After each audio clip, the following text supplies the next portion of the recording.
Ladies and gentlemen, welcome to episode 394 of Geeks in Space. I am Rob Commander Taco Malda, and I am here today with three of the finest geeks that you're ever going to meet. Gentlemen, Chris, Nate, Rob, hello.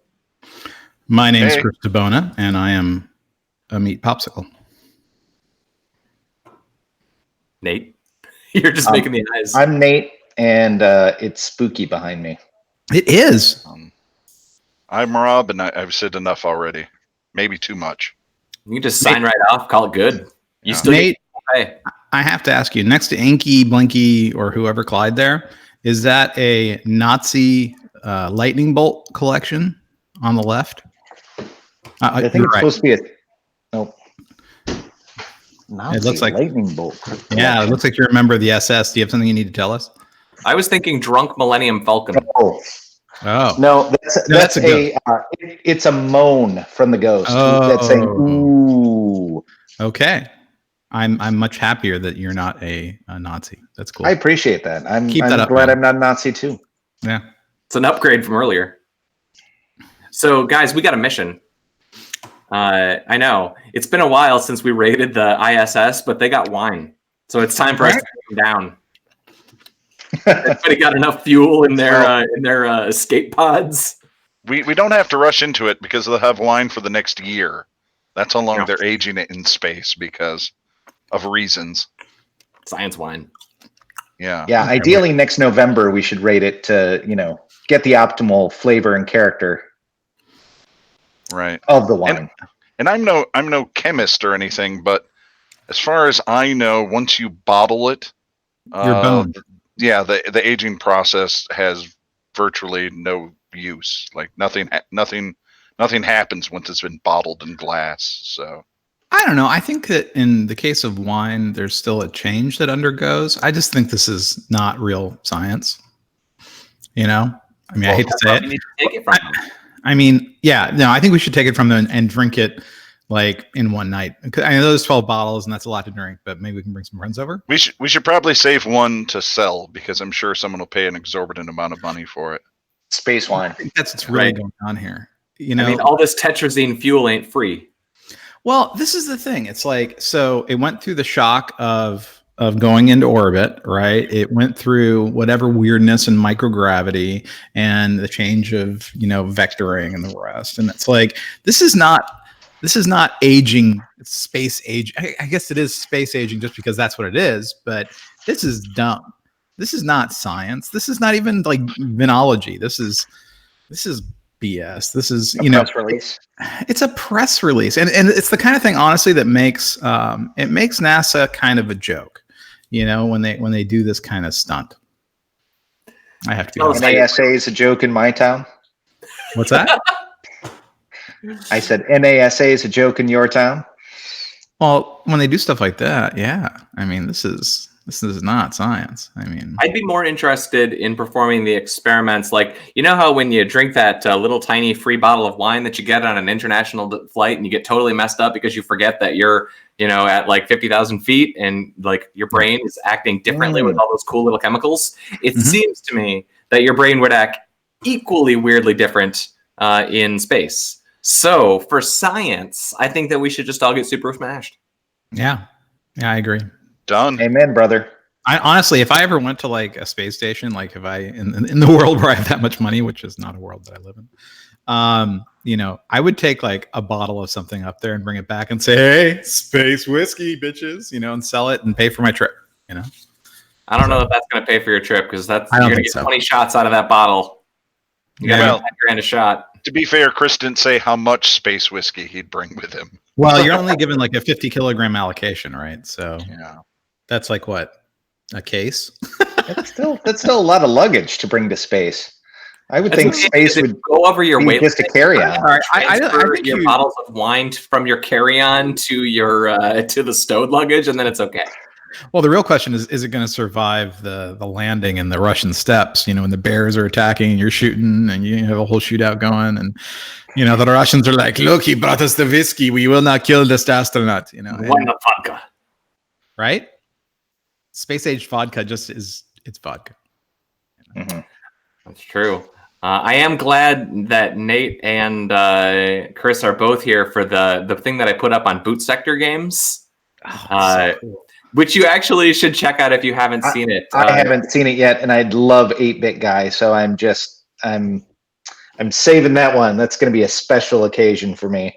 It's pretty great. Yeah. He does a little revisit on how disk sectors works, and really does a good job of visualizing just exactly what 512 bytes means from a programming perspective. And like, he visualizes it by putting the dots on the screen. It's like, well, here's how many you got. But one of the things that I liked is that he was showing some examples, and because some of these systems had so little memory, they would actually use some of the screen memory as data. So you could see like pixels in the corner of the screen flickering. The Pac-Man is facing left, and that's a 7. So this square is a 7. So it's blue or whatever, however this math, it's awesome. Yeah, the tricks they would do with the video memory and the overscan, and they were the true pioneers. They were the true astronauts. There was no space wine in those pioneers packs. I mean, I guess in the NASA era, like in the 60s NASA era, they were knitting their computer programs. That's right. That was hardcore. Badass. That was super badass. Right. I'm sorry, you don't have a debugger. You have to use a seam ripper. Think about that. Right. Intense, man. No, you should definitely watch the Boot Sector Games thing. It tickled me tremendously. I can basically never get enough of 8-Bit Guy because he's us. Let's see. Has anybody seen For All Mankind? Not yet. I'm watching it this weekend. I have a friend, my wife and I, we have these friends, and we watch Ronald Moore shows together. So we watched all of Outlander, some of the BSG, and now we're gonna do For All Mankind. So it's like our thing. It's really cool. All right. And Christine, she tries to make food themed to whatever we're watching. Like, she tried to make Scottish dishes, and it was kind of hard to do well because a lot of them are pretty tasteless. And then so we're trying to like think about like 60s era, food. I mean, wouldn't it have just been in a can? Well, yeah, but I mean, Christine, right? So she actually knows about like the history of food going back like that, and she has like cookbooks from that era, and she's like, oh, we could totally so a lot of casseroles and Jello molds. Yeah, I was thinking Jello mold too. Anything that involves electric appliances is what I assume. Loaves, yeah. The heyday of Good Housekeeping. Oh, and the Good Housekeeping cookbook, the Julia Child cookbook, the came out. Better Homes and Gardens, and the Betty. Roger, Nate and I's friend Roger was telling us that the Joy of Cooking actually has like a new edition coming out, and it's apparently a very big deal amongst people who are into that sort of thing. A lot of people, they cut their teeth on the Joy of Cooking, and yeah, it's fascinating. I got a copy of it. Yeah, me too. In space. I mean, yeah, I had to put it with all the rest of my books into whisking is the worst. There goes the egg. Well, I watched it, and without telling you any spoilers, I was actually surprised at how tight they actually kept things to history. I mean, like, literally Neil Armstrong, Buzz Aldrin, they're characters in this show, and like Gene Kranz is a character in this show, right? And like, my science complaints are dumb, like the fact that Joel Kinnaman is like a giant hulk of a man, and that man is far too large to have been a test pilot. He's enormous. Yeah, he's like test pilots are like little dudes. Yeah, like I think the range is 5'10" to 6'1", and that's it. I think 6'1" is too tall. I think it was like, yeah, and I think you had to be like 160 pounds or something was the limit. It was crazy small for the astronauts anyway. But it's good. But Kathleen gave me full permission after watching episode 1 to go ahead and just watch the rest of the show without her. That's the I'm all in. There are 3 episodes out. I will be watching them all for sure. They did a really good job. I was surprised. Like, I thought that they would fork from reality much more dramatically. Huh. But I mean, it's not a spoiler to tell you that during the opening credits, essentially, they reveal that the Russians are landing on the moon before us. Yeah. That's the whole premise of the show. And can I ask you, was it Alexei Leonov they had be the guy who landed? Because I saw, I don't remember who they named. They named him though. Yeah. Well, Alexei Leonov, you might remember from 2010. They were gonna name the Russian ship the Titov, and they changed it to Alexei Leonov, who was the first Russian to do a spacewalk or to do an orbit. I mean, he's incredible, right? And in 2010, when that happened, I dove deep into Alexei Leonov's story, and it was really cool. I think it might have been him, but it's gotta be him. I mean, the name didn't immediately leap out to me. But I was paying attention to a lot of things in that moment. But I mean, there's one scene that made Kat cringe. But I really enjoyed it. The first episode is really good. But yeah, I was like, I don't know what I was expecting. I don't know if I was expecting aliens to show up, but because that they're forking history. I was expecting them to fork history more dramatically than they have as of episode 1. No, I mean, I think they're gonna not drag it out, but I mean, because if you look at the promos, they talk about Mars bases, they talk about all this stuff, and I think we're talking about like 4 seasons in the future. Well, the season 1 is allegedly 1969 to 1974. Wow. They stated that. Okay, you can't get to Mars by. No, you don't get to Mars in that era. You get maybe you do if you're. I mean, they're talking about a moon base, right? Yeah. What's that? They're talking about moon base stuff. They are absolutely talking about going to the moon and going to Mars and all of that stuff. But you don't do that in 1974. You just don't. 1979, sure. But yeah, I mean, the general. I don't want to spoil it. We'll talk after more people have seen it. It's fun. Watchmen. Episode 3 of Watchmen was this weekend, and it was fantastic. Like that was the episode that I needed. I mean, fantastic's hard, but it was good. I liked it a lot. I couldn't disagree more. This episode 3, I thought was, I'm done with it now. Forget it. Okay. Spoiler warning. Anyone listening, let's talk about it. All right. What did you love about it, Mr. Malda? I like that we finally had an episode with a character who we knew who this character generally was from the comic books. All the other episodes, I don't feel like we ever actually got anything really. Like they were introducing their new cast. And you're talking about Veidt, right? Veidt. I'm talking about Silk Spectre. Oh, Silk Spectre. Yeah. I thought her performance was super awesome. She was dark and bitchy and just kind of awesome. And like she inherited all of after all the shit from the 80s and figuring out that her dad was the comedian and stuff, like she came out shitty. And I kind of love that. Like she still is doing this job that she wants to do that she thinks is important, but she's just dark. And I thought that her story that she told as the framing device for the episode was great. I thought the punchline was great. It was dark and weird. And she had a Dr. Manhattan themed sex toy, which was fantastic. Yeah, that's what sealed it for me. Like, nope, I'm done. I get it. Everything in here is super weird and creepy in all the expected ways. Yeah. I thought it was lazy. I thought it was just stupid all the way around. You finally figure out that Jeremy Irons is Oz, just like I called at the beginning. That he's undoubtedly being kept on Mars. And that's why everything is so strange. He's trying to figure out how to escape. Is just enough already, I thought. Honestly, every scene he's on Mars. What's that? What's your hint that Ozzy is on Mars? Because he's supposed to be dead. Sure. He obviously has places where he can't go. They showed that there were segments set up where he can't go. There's some mysterious warden who is taking care of him. There's Buffalo and an army of clones who are there.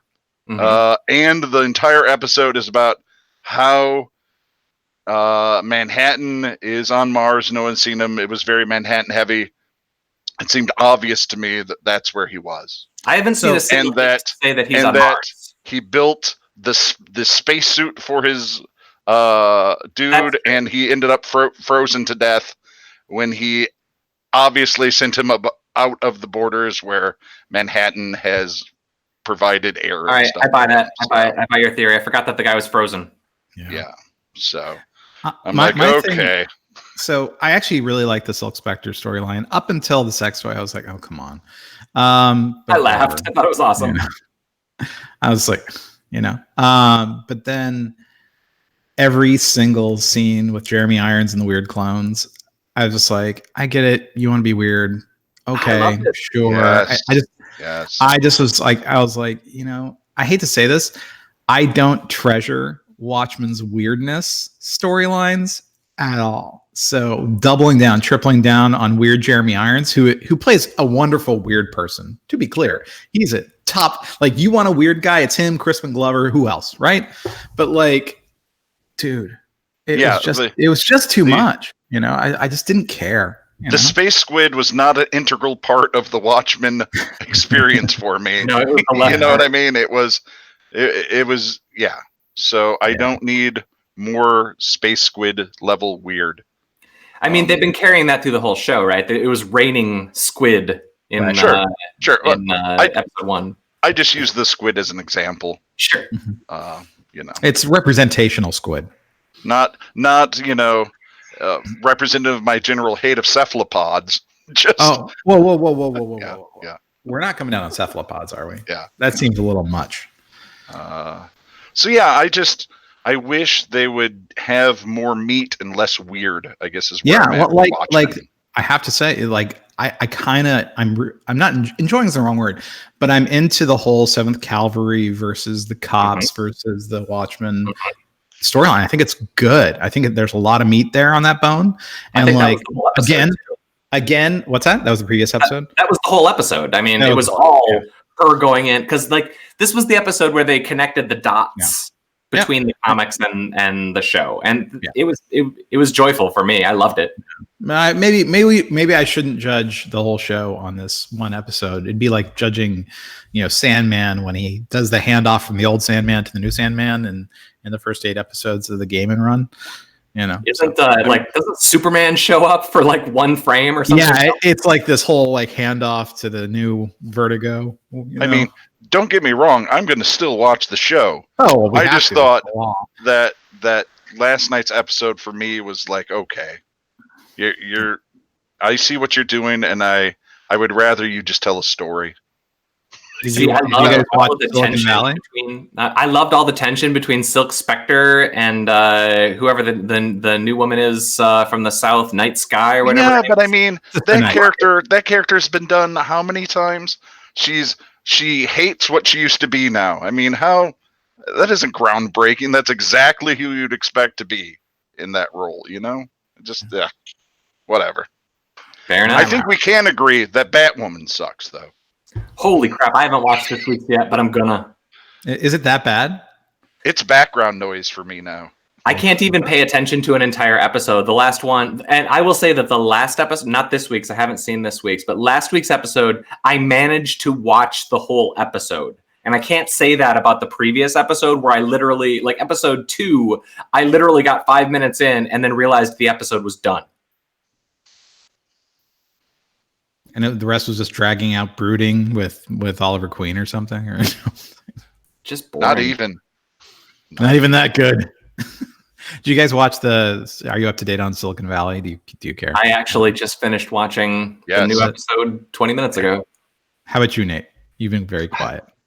You know what? I'm just missing out on the golden age of television. I tell you, I've been playing Into the Breach on Switch with my time. Right. How do you like it?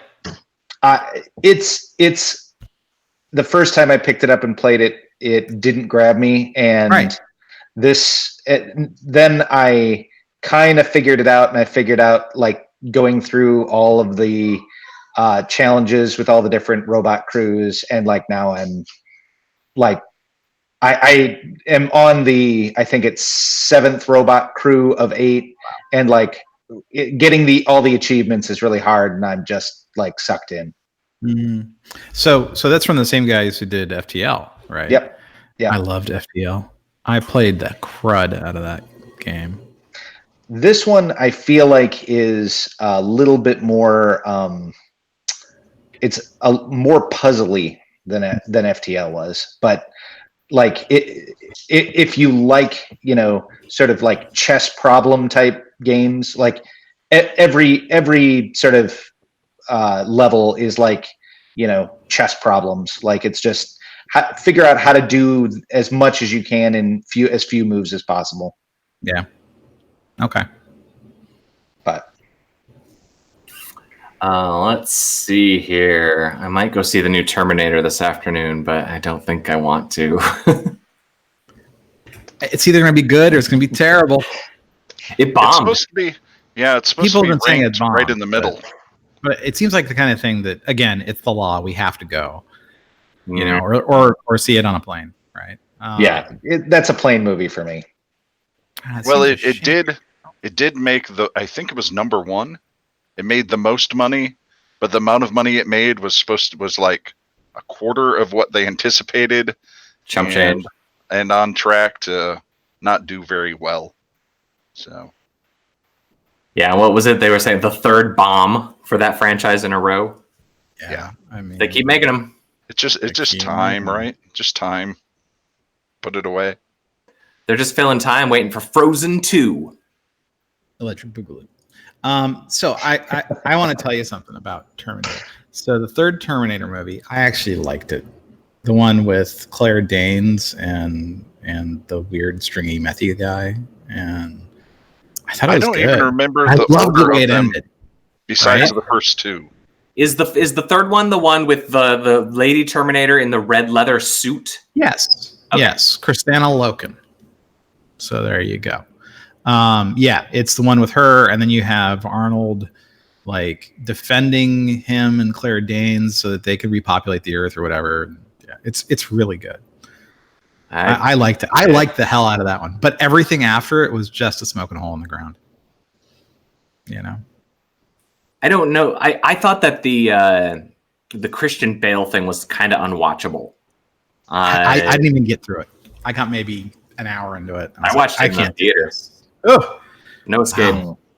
Honestly, I was actually very sympathetic for his rant. But sure, it came out of that because it's like it can be really hard. Like I don't know, you guys have all spoken before large audiences and performed. It's if you have that one person who's just messing with you, whether they know it or not through their incompetence, like you get kind of upset. Like I think the guy was like screwing with the lighting or walking in front of the lighting, and he's like, "What is going on? We have like 100 people here, trying to do their job, and you have this one jackass." And I feel that way every time Jeff calls into Geeks in Space. Yeah, right. It's a constant string of screw ups. Yeah, another thing we can all agree on, right? That's right. Now, Rob, speaking of things we all agree on, let's talk about Man versus Animal. All right. Well, Man versus Bear specifically is the new show. Is it a whole like sequence of animals, like man versus deer, man versus bear, man versus that is the spinoff? I think there's myriad ways that they could go with spin-off sequels, like kids versus monkey, or woman versus gazelle. They could go all anti-Chinese and just do the whole show based on Winnie the Pooh. So next would be man versus kangaroo, then man versus pig, man versus owl. So this is like Blackish. Blackish. I don't mean that in an animal way. It went Blackish. Then they had Grownish, and they had Mixed-ish, and actually ABC Disney. They just have they consider them the ish stuff. Yeah. And this is the Man V stuff. So I don't know how long, like if this is just a one-off or if they plan on making it a series, but they've taken a lot of heat, Discovery Channel, for their their mermaid show, their giant shark show, the show about cannibal Homo florensis that they find in an island and all the crazy stuff. So they ran a whole bunch of shows about monsters, basically. What if monsters were real?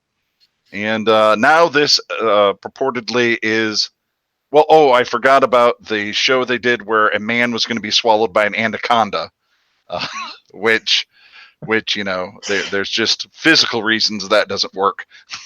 But wait, I want to applaud you, Mr. Roseboom. Don't say it. An anaconda, which is the grammatically correct way of referring to an anaconda, even though it makes you want to say anaconda, But I want to say thank you and continue. All right, thanks.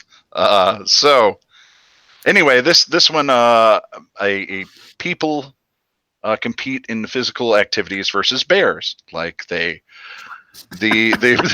promo I'm gonna arm wrestle a bear. show a man pushing a absolute gigantic wooden barrel, and then coming towards him is a bear pushing a gigantic wooden barrel. Was it man versus Donkey Kong? I mean, I guess my question, like the bear obviously, likely has more mass and strength. So is this really just about who has the better incentive to move the barrel? That's better insurance. I would say I look forward to the eating competition to see how much salmon a person can eat versus a bear.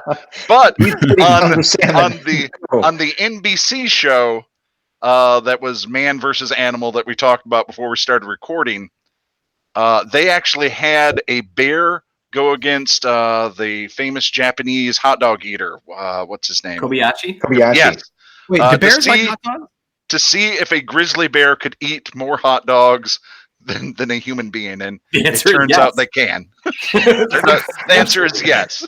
Okay, I have a question.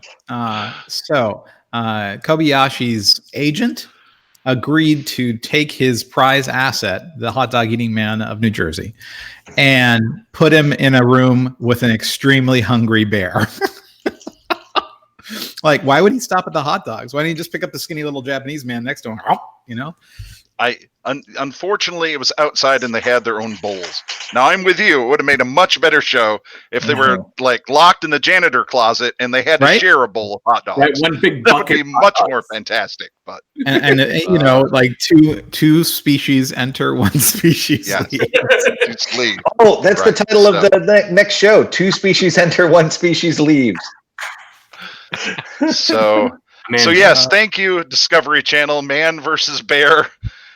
I assume we'll put a link up to it. I can't remember exactly when it airs, but I don't think it matters.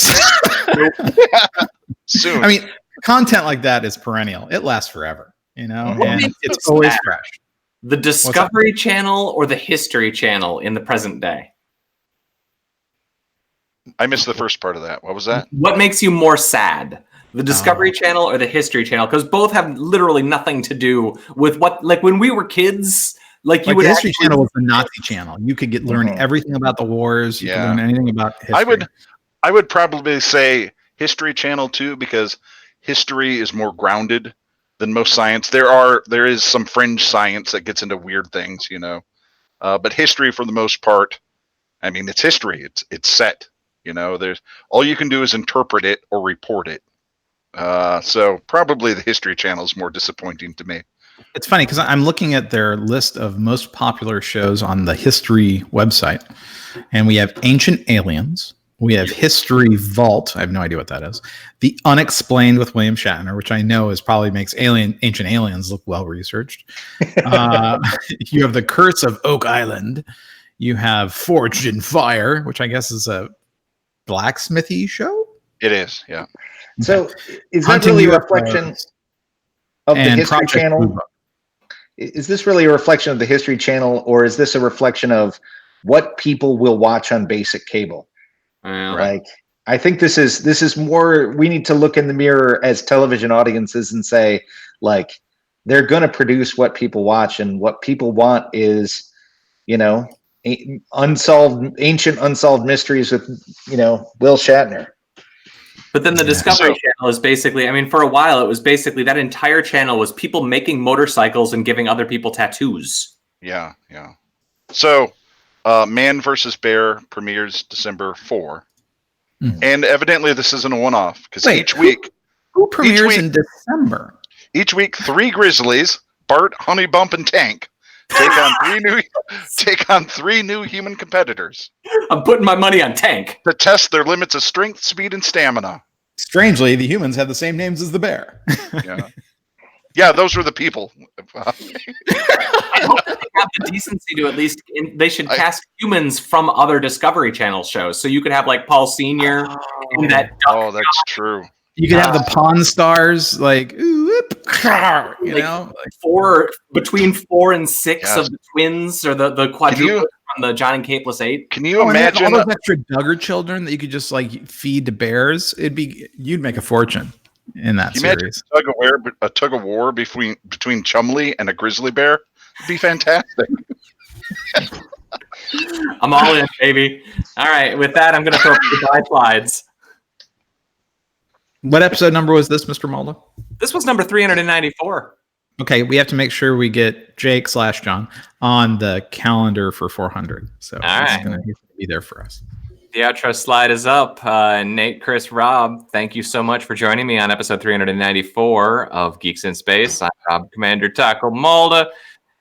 Thanks to Jake for watching and my panel of totally sober, not drinking space wine guests. Not at all. Not yet. But from now on, I want you guys to call me Honey Bump. You got it, Honey Bump. Thank you. All right. You can call me Tank. What was the third one? Bud or something? Bart, Bart, Honey Bump, and Tank. All right. I'm clicking the button. Be quiet.